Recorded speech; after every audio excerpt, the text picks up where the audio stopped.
clouds because we're trying to stay above it all.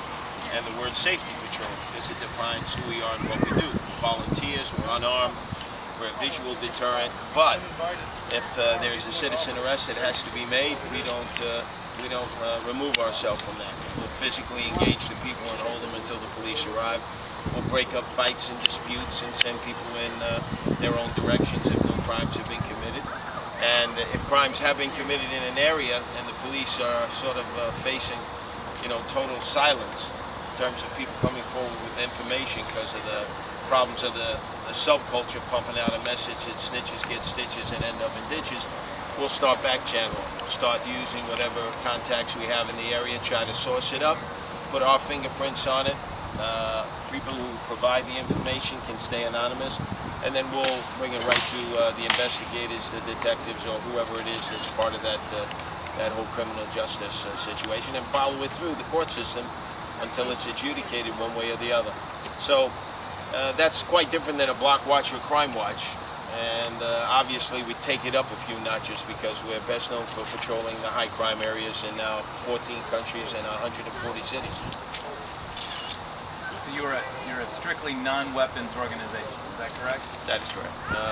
We don't feel that the citizen patrol should be carrying weapons. There's already enough weapons in the street. If anything, that'll lead to you having a false sense of security, a false sense of bravado. By not having any weapons and you're knowing you have a bunch of Uzi-toting, dope-sucking, psychopathic killing machines in the area, folks who are strapped, you're going to take things in a more cautious way than if you were strapped, because then you have that confidence that comes with carrying a weapon. But that may also cause an adversarial relationship with thugs who are also strapped. If the thugs know we're not strapped, it obviously levels the playing field and it keeps you cool, calm, and collected so that you don't go over the top. You don't start abusing people, violating their rights, detaining the wrong people, using excessive physical force. 20 years ago, some of the areas have improved, some of the areas have gotten worse, and so we've got our work cut out for us. Where have you been all these 20 years? Throughout the rest of the world. So it's time to return to St. Louis. Why? Well, it always bothered me that when the Vaughan housing projects came down, which they needed to come down, the efforts of the Guardian Angels ceased and desisted. So now that St. Louis has put out an SOS, people who dare to care need some help, it's time for us to reassist them. And why are you so passionate about this? This is something I started long ago in the belly of the beast, the South Bronx in New York City in 1979 when there was hopelessness and despair. It worked there, and I know it can work anywhere. I mean, it's working in Rio de Janeiro and Mexico City. So an American-bred effort that came out of New York City, there ought to be a Guardian Angel successful effort in both St. Louis and East St. Louis, and I'm passionate about making that happen. Anything else that you would want people to know now that you're back? How do you change that the way that you may have been pictured before? Well, when we were here in the early 80s, the police department and the elected officials didn't want to deal with us. They thought we were the Hells Angels. They thought we were vigilantes. Well, we've proven in 30 years we're not. We're the Guardian Angels. We're the protectors, not the predators. And they have enough problems with Uzi-toting, dope-sucking, psychopathic killing machines. Tomorrow, when I present our credentials to the St. Louis Police Department and seek a cooperative working relationship, I hope that they look at us sort of with a different eye, like most other police departments do now around the world. And if they say, hey, you know what, we like what you're doing, we invite you back in, do your thing, what will that mean?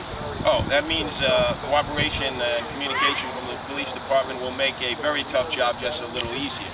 Without it, it makes it almost impossible. But not completely impossible, because we've been successful in some cities where the police wouldn't even return our phone call. And so will you get more folks coming in, or what will end up happening? That's our job, as we come in here from New York, from Chicago, from Davenport, from Milwaukee, is to constantly keep priming the pump. Keep alerting people that it's not going to be us, the out-of-towners, who are going to be busting our shoes patrolling the streets. If they're going to be Guardian Angels in St. Louis and East St. Louis, it's because you're going to get involved. You're going to go through the 3 months of training. You're going to become the leaders of the Guardian Angels here. We're not mercenaries. We're not Hessians. We can help jumpstart an effort and teach you how. But eventually, you're going to have to do it on your own. Is there anything else I didn't ask you?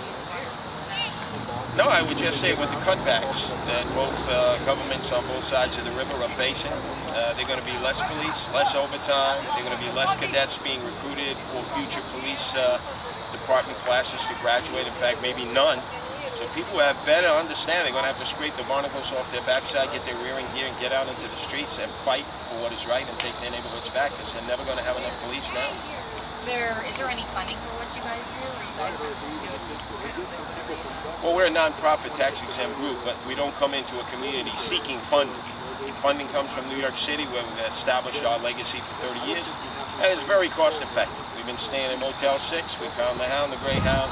That's how we travel. It's very frugal, but very cost-effective. Anything else? Pretty much it. Thank you. Okay.